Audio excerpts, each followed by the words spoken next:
Пратениците дадоа зелено светло за законот за задолжување кај странски банки од 260 милиони евра. Овој заем беше предвиден уште лани согласно буџетот за годинава за враќање стари долгови, капитални инвестиции и буџетски потреби. Министерството за финансии претходно побара понуди од 14 банки, пошто доби одговор од 8. Се работи за реномирани финансиски институции од САД, Обединетото кралство и Европската унија. Заменик министерот за финансии истакна дека заемот е земен по најповолни услови, со камата од околу 4,4%. Ке се враќа за 7 години со грејс период од 3 години. За критиките од опозицијата за задолжувањето, тој вели дека намерно е побаран грејс период, токму поради големите задолжувања од претходната влада, кои достасуваат во овој период.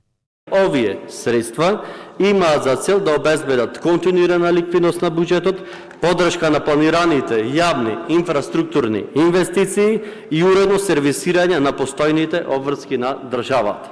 Да, интерес имаше и има. Кредитниот рейтинг е стабилен и тоа ниво го задржуваме и во идниот период. Од опозицијата критики, тие реагираат дека ако е силна економијата, не требало да се земаат пари за буџетска ликвидност. Според нив, тоа што биле земени 260 наместо предвидените 300 милиони евра, било доказ за сомнеж во фискалните политики на државата. Зошто на буџетот му е потребна парична инфузија за ликвидност? Одговорот е затоа што за триумфалната риторика стои исцрпена фискална позиција.